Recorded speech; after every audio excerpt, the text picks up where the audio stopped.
Welcome in to the Energy Tech Podcast presented by OpSite Energy. Today we're live from Tysons, Virginia at Inductive Automation's Data Center Discovery Day.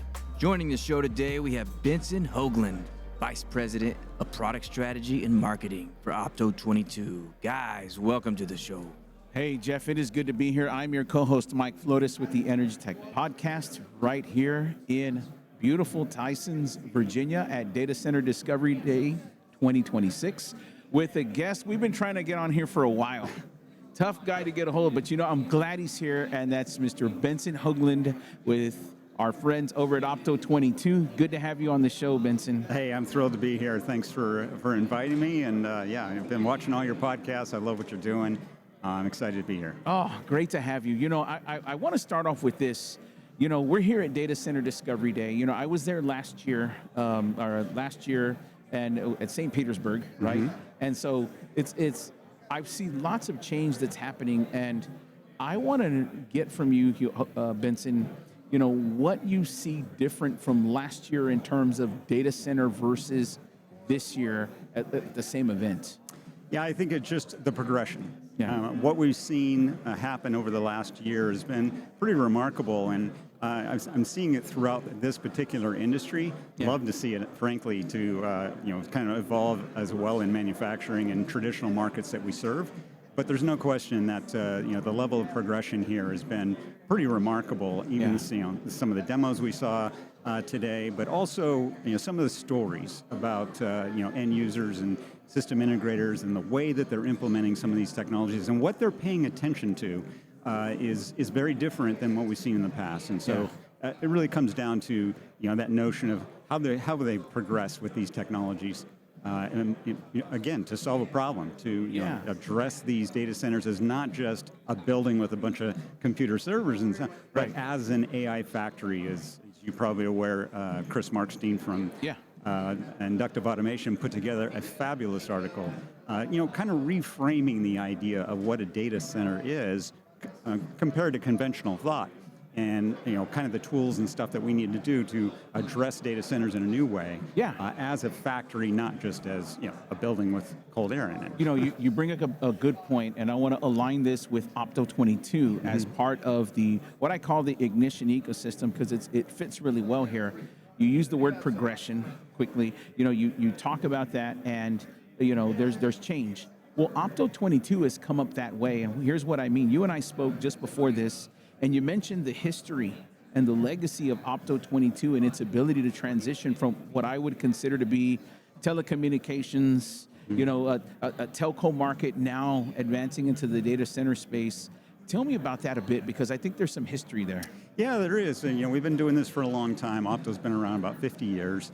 We're privately held California corporation, and we've been, building products mostly on the hardware side, of course, for that entire time. And we often find ourselves, because the way we approach technology and the way we try to use commercial off-the-shelf technologies where we can into our systems and, of course, industrialize them.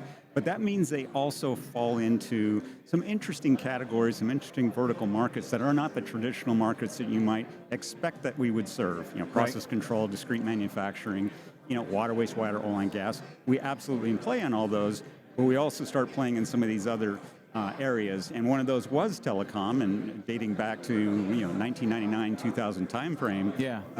There was an era in the telecom business, in telecom side, particularly in the cellular markets, where all of the different cellular carriers essentially own their own towers. Right. And then in what you could basically call a real estate play, a company came in and bought all those towers and basically co-located that tower or released that space back to the cellular companies. Right. But in doing so, they ultimately had the responsibility of managing those towers. Yes. And of course, a big part of that is FAA compliance. So if the tower light, the light on top of the tower goes out, you have to notify the FAA within, an hour, or there was some time frame. Otherwise, it was like a $10,000 fine. Right. So we help them with that by putting Opto on these devices using SNMP. Now, remember, I'm talking about 2000, 2001 here. But the idea of being able to do that at scale and get all that information into a network management system, in this case it was Unicenter. But so, that speaks a little bit to the legacy of the kind of things that we've done in telecom, in data centers, again, outside of traditional markets you might expect that Opto serves. Yeah, and so I think what I'm hearing right now is that, hey, there was this transition into the advent of what we're going to call the modern data center. So that you've progressed into that. So you really didn't just slide into a space, you've been in it. We have. Basically. Yeah, in one way or another. And again, it's really trying to put together those types of technologies and capabilities into a system that still gives you that, industrial, reliable, mission-critical capability, but with a lot of tools and capabilities that allow it to address these, emerging markets and markets that tend to be a little bit further along on the technical scale than you might see in a typical manufacturing environment. Earlier today we had Arlen Nipper on the show, and we talked about the prolific impact of MQTT in the data center space. I recognize that some, data center groups, even the larger providers, your colos, they lean on some Kafka. You do have MQTT that is becoming more. The word's not pervasive. I think of it as more as its growth. It's got a great trajectory in the marketplace, and so does Opto 22 in my mind, in terms of the unified namespace. Here we are. You talked about the legacy. Let's catapult to 2026. Here we are.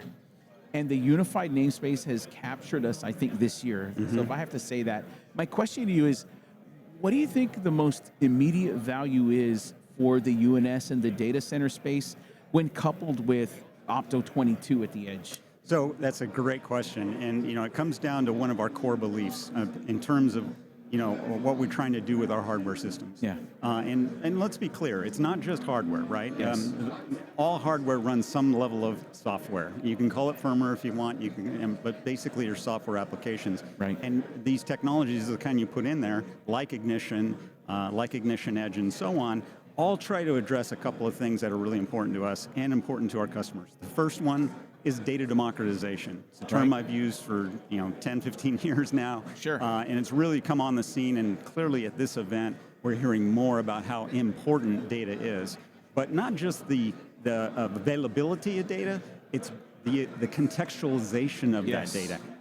We're all swimming in oceans of data, but that doesn't really get us to the end goal. It's how do we contextualize that? And that's where, technologies like MQTT certainly come in, the notion of UDTs to model and contextualize that data before it gets to a broker. And this ultimately helps the data center market, because that is what they're striving for. They have the data in many different ways, whether it's telemetry data, whether it's transactional data, whether it's data from the actual GPUs and CPUs that are doing their work. It's how do you contextualize that in a method that you can actually take action on right away. And so this notion of the UNS helps us do that. It helps us structure that data in a way that anybody can get to it. And when I say democratization of data, it's more than just getting telemetry data or whatever back up to a head-end system. It's putting it up in a contextual way that other people can consume that data and start to make decisions, to start taking action immediately without having, throw a data scientist at it for, a year to try to figure out what the data means. You're right. So that's why I think it's so important, not only in traditional manufacturing, but critically important here in the data center side, because we still have many different types of subsystems, whether it's PDUs, it's CDUs, it's all of these elements need to come together and contextualize together, so you can understand what the whole data center is doing as a single unit, essentially. No, I think you're right. And so, you mentioned earlier, you mentioned a couple of things, adding that context, the UDT, because why? We want the data to make sense, not just for the automation tech or the programmer, but it has to make sense to bill and accounting. It has. Why? Because Bill's looking at energy consumption as a whole. And that's a huge cost factor. I mean, if you're in a manufacturing facility, you're looking at, or oil and gas, whatever, you're looking at raw materials coming in, and you're looking for some output. And it's been pretty clearly defined here that, it's kilowatts is the raw material and tokens is the output. So the only way to really bring those two together is that full data set that contextualizes all of the cost of the energy, how you're distributing that energy through a facility, how it's how you get rid of the heat, and ultimately end up with the outcome. No, I think you're right. So that gives you that enterprise visibility. Right. Having said that, because at the end of the day, this is going to wind up if you're I wouldn't say doing this right, but if you're understanding the unified namespace, if you understand the single source of truth, it's not the broker. No, it's not. It's a strategic. It's strategic for the unified namespace, right? Where do you think Opto 22 provides the biggest value for that? So for us, it's and I'm sure we're going to come up talk about this term coming up, but it's about the edge. It's about the single source of truth. Where does the data originate, and how can you start to move processing and capabilities down to as close as possible where that data originates? Yes, it could be from a sensor, it could be from some subsystem, it could be from an OEM device that has some intelligent, could be a PLC, whatever. Right. But getting that kind of contextualizing, processing of that data down as close to the edge as possible, so we've identified the true single source of truth. If I start coming up all these layers and start, messing with the data to try to contextualize it several layers up, I've started to lose fidelity and I've started to lose trust in that data. And trust is critical. And the only way you can get that kind of trust is get it as close to the edge as possible. Yeah. And that's where we fit in. No, I think you're right. I think that is where, when I think of Opto 22, I believe that's where it fits in. But I think your team and you have a different way of thinking. You're not just trying to push out units from Temecula, California. You're interested in the outcome, I think, right? And speak to that a little bit, because I think, in your mind, give me your definition of the unified namespace. The unified namespace is really the state of your business, whatever that might be. Some of it is operational, and that's clearly where we play. But there's a lot of other elements to the business that those can be transactional or whatever, but it's a place that I know that I can go to and identify that state of the business in real time. Yes. And so for us, when it comes to operational information, that's the kind of stuff that we're going to, send to the UNS. And sometimes that's facilitated through a broker, and in most cases it is, but there's a lot of other places or ways of getting that data into the UNS as well. Let me ask you this, and to stay along the lines there at the edge, because we're gonna move along this. In my mind, there is at the end of the day, there still is a data pipeline, right? At the end of this, I wouldn't say at the end, but because with a broker, there's multiple consumers. Yes. Right. So I can take multiple consumptions of the data, whether that is the cloud, whether that is a third party, whether that is another historian, whether it is another product. So there's some endless possibilities there. But to keep it along the veins of a data structure or a data pipeline, let me ask you, for Opto 22, what are some of the, or maybe in Opto 22 or operationally, what do you think some of the misnomers that operational people believe that, or mistakes that they're maybe making, misnomer or mistake, however you want to put it, that you think they're making early at the edge that they can, if you had to give them advice, what would that be? So I'm sure Arlen spoke to this, because we both are deeply believe in this philosophy, and that's the notion of decoupling.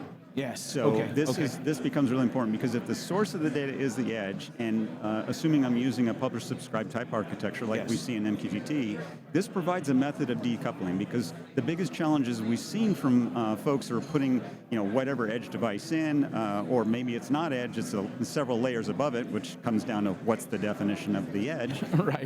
But the notion is being able to decouple those architectures, because this is where you get in trouble. Yeah. When you start putting in some systems and then you start creating all these different, point-to-point connections down to that device, you're overloading the device itself from responding to all these connections, and it becomes a very brittle environment. Yeah. And if you have 5 applications that need the data from, say, one edge device, you certainly don't want 5 point-to-point connections. So that's where this, publish-subscribe, the MQTT architecture, this notion of decoupling becomes really important. So your edge devices now publish their information. They can still get information back. MQTT and Sparkplug, of course, support that. Sure. So it's not a one-way, one-way ticket to the broker. I think you're right. And that's not the hard part that people are, I think, are trying to figure out. But at the end of the day, when you ask the question about, well, what kind of problems are people experiencing down there, and like, well, now I have an edge device, I'm just going to have all of this software talking to this edge device to get its data, when that's really not the architecture that makes the most sense. Yeah, and let me ask it another way, because I want to get your take on this. You know, you've been in the industry a long time, twice as long as I have for sure. But here's what I've noticed, having worked in not just data center, but manufacturing, water, wastewater, oil and gas, energy. What you said was a point-to-point. I call that the celebrated workaround. And that's what you see. So in their minds, they're not wrong, right? Because, hey, I had to do this in a pinch.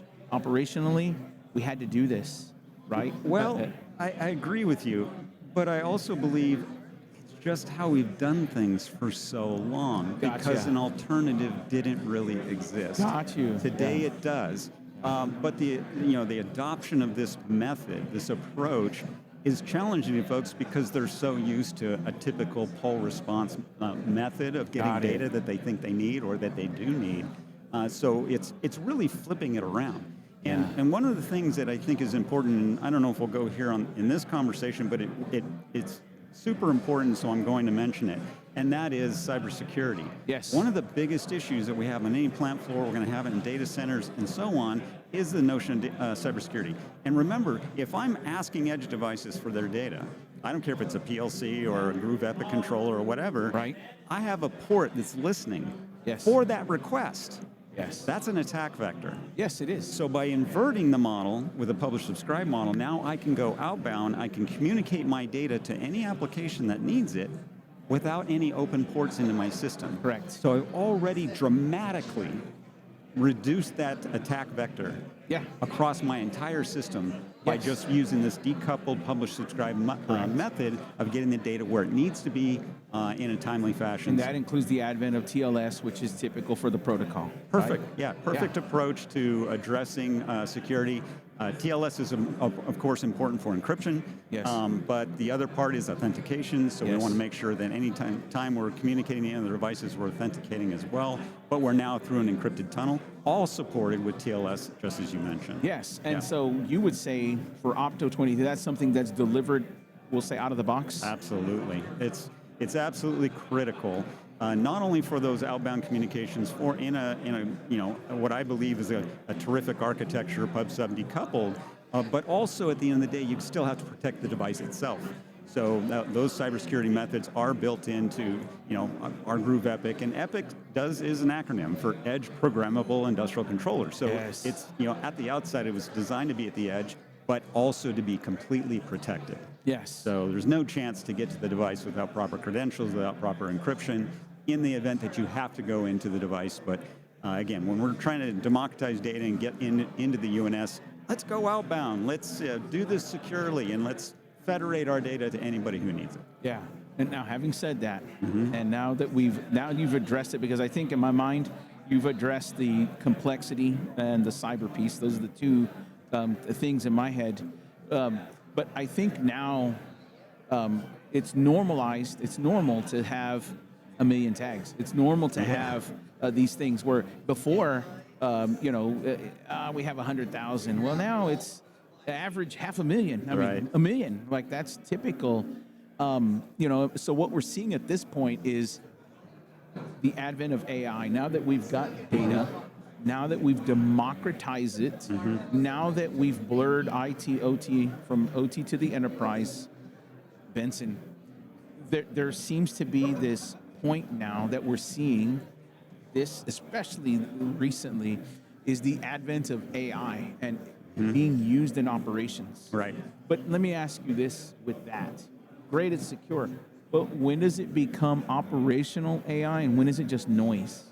So that's a terrific question. One where I think the answer, the jury's still out on. But the beauty is that we have these tools now at our disposal to really kind of test out those theories. At what point does it become more operational? What time? I think right now what we're learning is, with this enormous amount of data, now we're doing a better job of contextualizing, modeling that data, getting it into an UNS.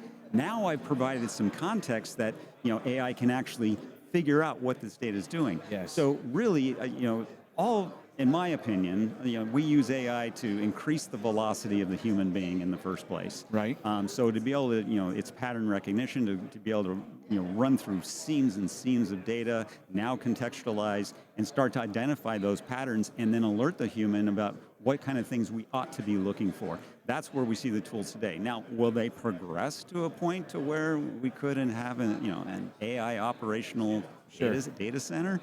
Some believe maybe, others, think, not so fast. I think we have a lot to learn, and everything is moving so rapidly right now. We just kind of got to take a breath. That is to say, you should be looking at these tools. You should, whether it's MCP, whether it's, generative, whether you start looking at some agentic approaches to doing things, terrific, because there are a lot of day-to-day things, hour-to-hour, minute-to-minute kind of tasks that AI can be tremendous help with, just to kind of cut through the clutter and to get what things are important that you got to pay attention to right away. And where do you think Opto 22 positions itself in that? Again, I think for us, it's making that data available. And doing it securely, and again, contextualized, and again, as close to where that data originates. Yeah, so it kind of reminds me of being a great chef at the edge, being great at what we're doing. Right? You're not trying to be another cloud edition. What you're trying to do is, hey, we want to provide that context there at the edge. Having said that, because I wanted to hear that position, where do you see Opto 22 ramping up somewhere? I mean, I realize, you've got lots of different folks in the marketplace. We're an edge device that does this. We're a disk that does this. Mm-hmm. But in my mind, Opto 22 is more than just this box. At least that's the way I feel. If you had to, let me back up here because I don't want to go too fast. The space that we see, and that I'm sure you see the challenges, there's this middle layer of decision maker. They're not the CTO. Mm-hmm. They are not the CIO. They are tasked with an operational CapEx or OpEx budget. And they know they have to connect the dots between technologies and getting data so that the business sees value now, right? Technology to outcome. Yes. Absolutely. And outcomes are different at different layers. For the CIO, for the CFO, those outcomes look very different than in an operational layer. Yeah. So what we have to do in terms of the kind of technology we put together, the software that we include on these devices, is to address all of those needs. Both at right down at an operator level to, say, an engineering manager level, to a maintenance level, and then that same data set, again, the single source of truth filters its way up through the UNS up to the C-suite as necessary. And the key to getting there is that we've always believed this. We don't want to do everything. Just as you said a moment ago, we know how to stay in our lane. Yeah. The real value that we think we bring to the equation is we are leaned in 100% on the ecosystem itself. And when you talk about ecosystem, I'm talking about like-minded partners and vendors, whether it's software, whether it's hardware, that come together for a common goal.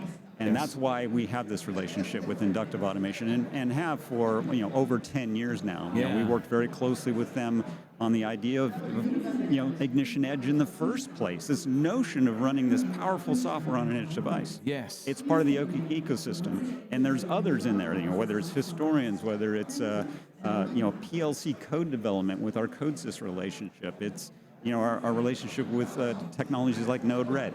All of those become very important part of that ecosystem of tools that we give people, ability to get things done, to get to those outcomes based on where they are. Yeah, and it's meeting them where they are. You've heard that 100 times. Yes, but that's really what we believe our role is.